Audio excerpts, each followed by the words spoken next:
Welcome to Stretford Paddock. It is Tuesday the 26th of May 2020. Hope you're all doing very well at home. I'm here for the paper talk this morning, of course, as we are every morning at 11 o'clock. Hope you're all doing all right. Let me know how you're doing. On this day, 1999, yeah, I know, Treble, the anniversary of the Treble, 21st anniversary of the Treble. Well, I say the Treble, it's the 25th anniversary of the European Cup final. Which of course, captured and grasped the treble in all its glory. Can't hear you, Mike. Okay, let's turn that up a bit then. Let's turn that up. I don't know why it changed, because the dial that the mic thing that I use, the dial requires such a minute amount of twisting to either go from being too high or too low. So it's like this amount on a wheel that needs turning. So if it gets nudged even the slightest bit, it's too low. And I usually do a mic check, but I'm slightly louder than I think I am sometimes, or quieter than I think I am. But that looks like it's all right to me now, maybe even too high if anything. Let's go with that. There we go. 21 years ago today. I think we all remember that, don't we? And if you don't remember it, you've certainly seen it since. I just about remember it. I was 6. But I remember jumping up and down in the front room with the neighbours banging on the wall at, 9:30 because me and my 2 sisters were screaming. And my dad was at the game. And I didn't get to go to the game. To be fair, I was only 6, and going over to Barcelona probably wouldn't have been the best thing for me, and it certainly would have ruined his experience. But we all remember that exactly. Let's talk a little bit about the news today. Then we're looking at Odion Ighalo first of all, and his loan. How much of a shame is it that his loan looks to just be sort of drifting towards an end? 31st of May. 31st of May. And that's going to be it. People saying turn up the mic, but I'm pretty sure it's up now. Ighalo's loan runs out in a week, or just under a week. And it's looking, as things stand, that he won't be extending that loan. There was talk of potentially extending it to the end of June to try to get him to play a few more games. I think by the looks of the return schedule, the end of June we'll have only played about 3 or 4 games. If they're looking at coming back on the 19th, you would expect maybe 2 games a week. So we may have only played 2 or 3 games in that time anyway. So unless we could extend his loan till the end of July, which looks very unlikely, and is being reported as being unlikely, if not impossible, that's going to be the end for Ighalo. Let us know in the comments what you think to that. I'll get into the story officially right now. It's in BBC Sport, Salmon Stone. Striker Odion Ighalo looks set to return to China when his loan deal expires on the 31st of May, with Manchester United struggling to agree an extension with Shanghai Shenhua. The Nigerian, 30, who signed on a short-term loan deal in January as cover for striker Marcus Rashford, who had been ruled out by back injury. However, the impact of the coronavirus pandemic means Ighalo's loan will end before the Premier League's intended June return date, by which time Rashford is also expected to be fit. United have already decided not to sign Ighalo permanently, but have not given up hope of getting a short extension to his loan. Manager Ole Gunnar Solskjaer would like him for the rest of the season, given that they're still in 3 competitions, which is quite actually impressive, isn't it? Very quite actually impressive. That's a very common phrase that people use. Very quite actually impressive. And could play up to 18 games in just over 2 months. That's insane, isn't it? I think we've got another second leg in the round of 32 of the Europa League, then a potential 2 quarterfinals, 2 semi-finals and a final, so that's 6 games in that. A potential quarterfinal, semi-final, final in the FA Cup, and then there's 9 league games. So 9 out of 9, 18. Quick maths. A lifelong United fan who has scored 4 goals in 8 appearances for the club. Ighalo wants to stay at Old Trafford if possible. However, negotiations with Shanghai have proved difficult, with the Chinese super club insistent that the player returns as planned. Now, here's the thing. You can kind of sympathise with Shanghai in all of this, can't you? Because they're paying him a hell of a lot of money.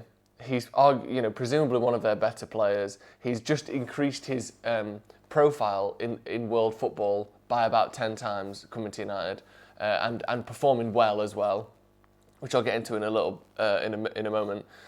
You can see why they want it back. Their season's about to start. We want our best player back. Sorry, I know that there's been a pandemic, but either this pandemic hurts us more or hurts you more, from Shanghai's perspective. And he's actually our player. Why would they do us the favour of letting their season be ruined, or not ruined, but interrupted by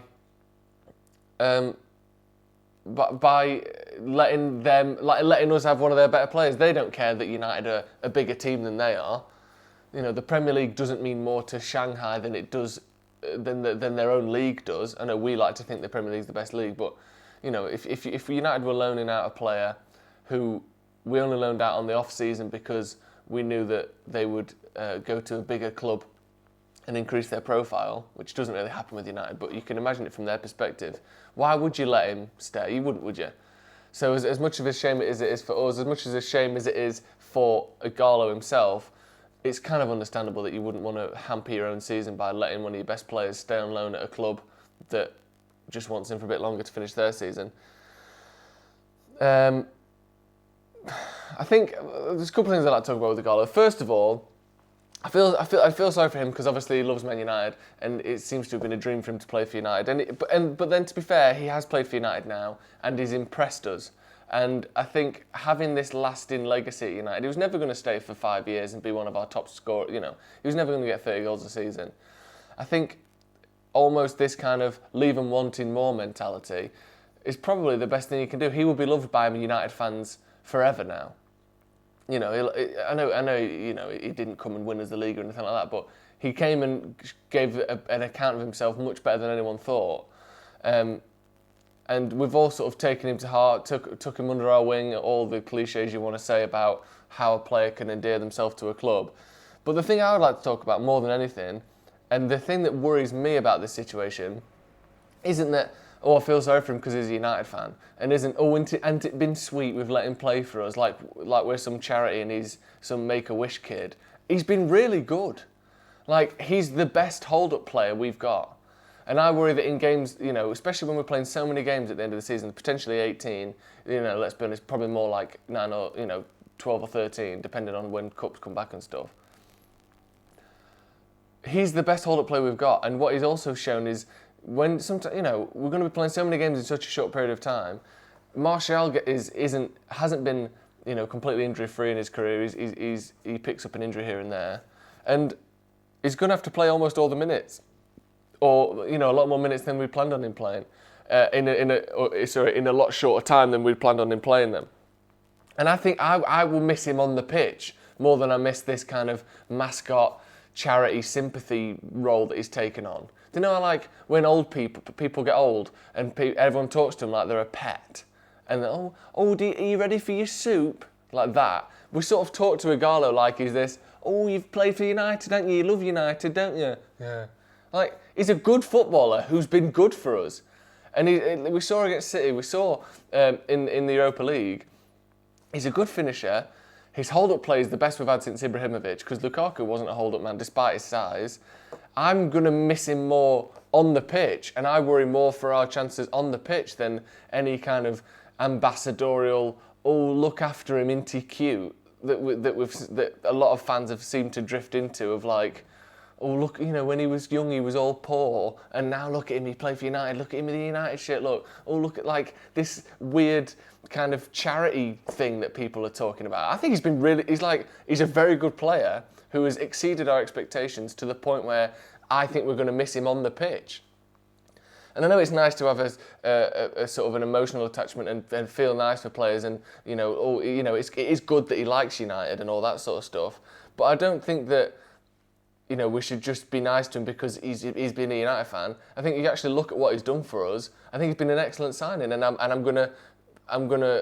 think we'll have a worse chance of finishing where we want to without him, because I think we need that sort of player to come on as a sub or to play in those smaller games like we saw in the Europa League. He's great as a sub in a game that we're leading, like we saw against City, and he's an excellent option to start games when Martial might need a rest against the smaller sides. We've seen that in the Europa League. So I don't subscribe to this, oh, let's keep him on because he likes it, doesn't he? It's all a bit just sugar, weird, childish attitude towards him. I actually think he's been really good. Anyway, Stretford Paddock Fan TV, which is mental. Paddock scouting Alan Pofong, heard he's been banging them in for Strangeways FC in the derby against Forest Bank FC. Good on the ball. Yeah. that's very much an inside joke. Alan Pofong is the Chinese restaurateur in Manchester who I think has gone to prison. So who knows about how much we can even speak about that, but thank you for the $4.99 donation. Damien Brown, offering alternative here. Sorry, but he's just an average player. The fact the strikers we had for years are dump, it puts his standard up. We used to have top strikers. I tell you what, yeah, maybe you're right, but that doesn't mean that he didn't improve the squad when he came. Just because, I'm not saying that we should sign him on a 5-year contract or anything like that. I think fair enough, let him go at the end of the season either way. But that doesn't mean that United aren't worse off without him for the rest of the season. I think for these 18 games, these potential 18 games we've got coming up, we have a better chance of winning either trophies or finishing top 4 with Ighalo in the squad than we do without him in the squad. And that's really the main thing I care about. And I think the biggest, the most impressive achievement he's had at the club isn't how much he loves the club and how happy he was when he got the call and that he was shaking and crying when he got the call. The most impressive thing to me is he's actually been good. And maybe he's not Dwight York or Ole Gunnar Solskjaer in their prime, but he's been better than what we've got off the bench, and that's what we brought him in for. So I understand your point, and I agree with your point, but that doesn't mean that losing him for the rest of this season, because we can't get anyone else in now, that doesn't mean that we haven't decreased the quality of the squad in that time, and I think we have. Rashford will be left wing, Edward. Rashford and Mason can play backup to Martial, who can play number 9, while we have rotation players on the wings to cover them if needs be. We don't really have rotation players on the right wing. We've got Mata who plays out there sometimes. We've got Mason who is the rotation. And why would you play Rashford, who is probably, or undoubtedly this season, the best player we've had? Why would you play him anywhere other than his best position, which seems to be left forward? Just because he can play as a striker, he's much better on the left, as we've seen this, 19 goals in, 30 games or something this season. So I don't think just because Rashford can play in an unoptimal position, if that's even a word, why, that doesn't mean that letting Ighalo go is a good idea. Not that it's our choice. 18 games in 1.5 to 2 months, I'd rather have Ighalo than not. Yeah, exactly. Ighalo leaves to make room for Sancho. No way Alexis gets a new contract. To sign a player of that age for that kind of wages goes against all his principles. Ighalo leaves to make room for Sancho. Yeah, but he would have left at the end of the season anyway. I'm not saying we should have kept him on forever. I just mean it would have been good to have him for these next 18 games, personally. Losing Ighalo isn't the end of the world. Yeah, I know. We've got backup until summer comes and we can strengthen. That's my point. Yeah, I agree. I agree that but we are having to use players who I don't think are as good at number 9 as Ighalo in that position. Certainly as a substitute number 9, which he's proven to be quite good at. We should try to buy Messi and Vardy to bolster our attack and swap Luke Shaw and De Gea for Ighalo. Yeah, just do that. Right, let's move on to our second story. Speaking of cover and options on the up front and on the wing and as an attacking midfield. Angel Gomes has signed a contract, or hasn't he? There's a lot of rumours going around at the minute, and this is one of those where it's not really in the papers. This is, again, and I'll preface this by saying this may well not be true, which is why I've put it second. I've not put this as the sort of headline, because this is more of a conversational, what do we think type story. There are a lot of rumours going around in publicly and privately that I'm aware of, that he may have signed a new deal at United, or that he's expected to sign a new deal. Because what tends to happen is, or what sometimes happens is, a player will, like obviously Angel Gomes has been talking about signing, he hasn't, but there's been rumours of him talking to United and signing a contract for the last sort of 6 months or so. Will he, won't he? We've all seen the stories. And then what tends to happen is you sort of drift towards, yeah, I've heard wind he's going to sign. Yeah, I think he's probably going to sign. And then what newspapers do is he's going to sign, is he? He's definitely going to sign. Okay. Angel Gomes signs a new contract at United. Because that way, you're ahead. You have to get out first. So what you'll do is you'll hear that he's going to sign and write that he has signed. I'm not saying everyone does this, but that you get this. He signed a contract. When really, he's going to sign one in the next couple of weeks. Okay, we'll give it a week, and then we'll just write that he signed it. Because we'll be proven right when the news does come out a few days later. So that almost seems like the position we may be in here. It sounds like he may have signed or he's about to sign, and there are rumours coming out that he has or that he's going to. From what I've heard and from what I know, there is a confidence that he will sign now, which has seemed to come out of nowhere in the last week or two. And very interesting as well, since he's not really played much football at all this season. Gomes has been more active than usual on social media with United. Maybe it's just putting two and two together. Potentially it's just same thing happened with Pogba, didn't it? Slowly just started being involved a bit more, podcasts and social media and this and this. And then all of a sudden, we'd sort of decided he was staying and that fans are back on his side again a little bit. No, I don't think necessarily fully, but it looks as though the same situation might be happening with Angel Gomes. Are we happy if he does sign? Obviously, when there's official confirmation, we'll be reporting that as soon as it happens. But the rumours that he's signed keep growing, and is that something we're happy about? Because I know there's a lot of mixed feelings on the whole Angel Gomes situation. Is he trying to hold up for somewhere better than United, wherever that may be? Do you think he's sort of been made to be a bit of a scapegoat and that he's actually just doing what anyone would do, which is try to get the best deal they can for themselves, or maybe something in between? Josh King to replace Ighalo, yeah. I think Angel Gomes is a tricky one where he had so much potential and has so much potential, but he's lost basically a season of his career in the last 12 months. I think he's played like 10 games through injury and then through a sort of not getting picked in certain ways and all this sort of stuff and being on the bench for things and not playing,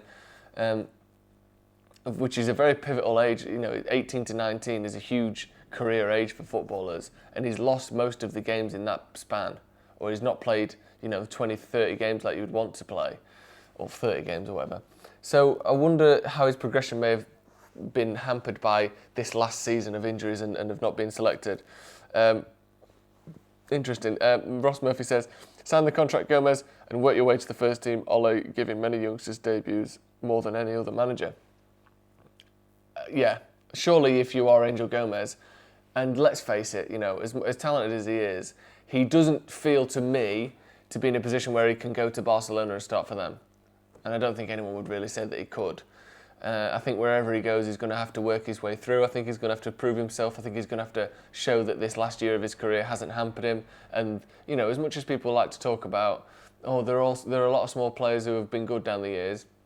There are, but it's definitely something that needs overcoming. People talk about physicality of the Premier League coming from other leagues. People talk about the speed and the strength required in the Premier League, not speed in terms of sprints, but as in the sort of the mental speed and the quickness that someone like Fred has been praised for increasing by Solskjaer in the last 12 months. The less time on the ball, less dawdling, less looking around. You've got to be quicker.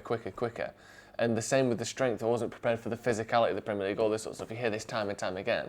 So I think the fact that Angel Gomes is 5'3", 5'4", that is definitely something that needs overcoming, and something that he needs to train his game to overcome. And not to say that he can't, but I think he needs time in the Premier League. It's going to maybe take a little bit longer for him to come through, especially in a central position, how he likes to play. We saw it with Mata when he played under Mourinho. I think one of the reasons he got pushed out to the right hand side, same with Van Gaal, is sometimes he'd be in a central position and he'd just get pushed off the ball and would allow counter-attacks up the other end. And Juan Mata is one of the best attacking midfielders we've had in the Premier League. Certainly, what was it, two Premier League Player of the Years at Chelsea? Or certainly Chelsea's Player of the Year twice in a row when they won the league.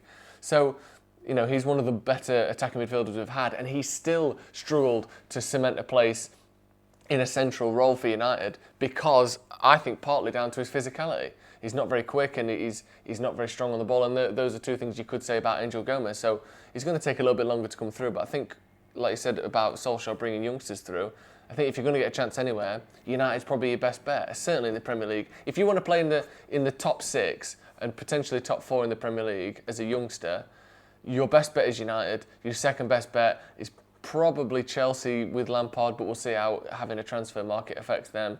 And then after that, you're just tossing a coin as to whether you're getting City, almost certainly not. Liverpool, maybe, but probably not.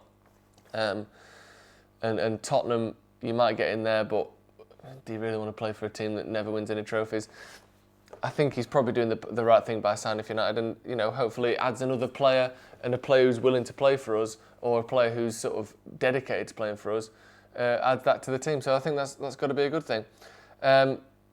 Gomes isn't just small, he's tiny. Yeah, that's all right though. People are saying 30 grand a week is too much for Gomes. Chong is getting 30 grand, and Gomes is better than Chong. We don't necessarily know how much they're all getting paid, do we? Apparently people are saying 30 grand, but who knows? Arsenal, you'll get a chance. Yeah, but then you have to play for Arsenal, which isn't very fun, is it? If he goes to Chelsea, he's going to mess it up. He'll be on loan to Vitesse, and that would be the end of that. Yeah, and I don't think a loan move would necessarily be the worst thing for him if he did stay at United, but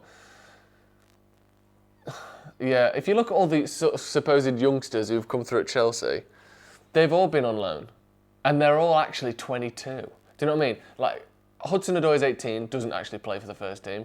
Reece James is actually the only proper young one who gets a game for him. Abraham's 22 or 21.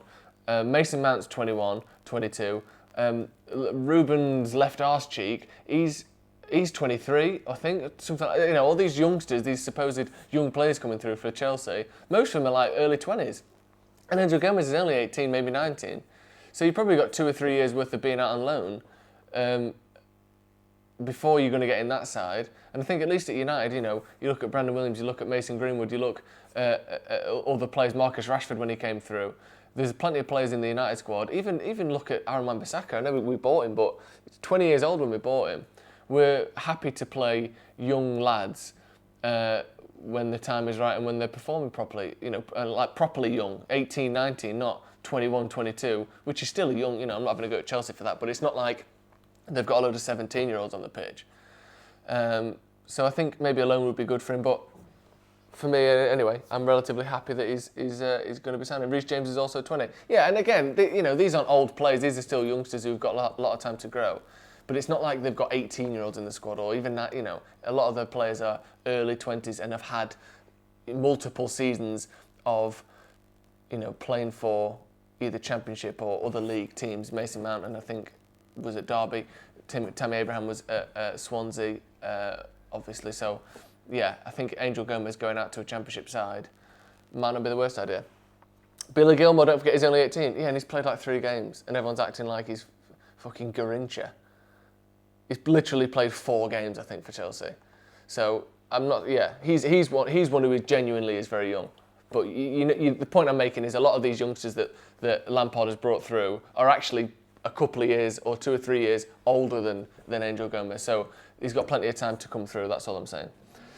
Right, that's going to be all from me today. We're going to be back for a podcast this afternoon. It should be a fun one. Should be, hopefully, let's see if Kieran's replied. I doubt he will have, but it's going to be me, Alex, and hopefully Kieran. And we might get someone else on there as well, so it should be fun. We're going to be looking a little bit back at the 1999 season and a little bit forward to the 2020 season. Kieran hasn't replied, so I don't know if he'll be on there, but hopefully it will be. Either way, we're going to have some good guests. And if he didn't come on, do you know what? I'll get a better guest. I'm not going to get a worse guest. If Kieran don't come on, it'll be someone better than Kieran. So the worst you're going to be getting on this podcast later is Kieran. And if he don't come on, it's going to be someone even better. So you've got to tune in for that. It's going to be excellent. Right, that's going to be all from me. And hope you all have a great day. I mean, it's a little bit cloudy, but 20 degrees is 20 degrees, isn't it? So get yourself outside, have a couple of white wine spritzers in the sun, and enjoy yourselves. And be back at 4 o'clock for the podcast. We'll see you in a bit.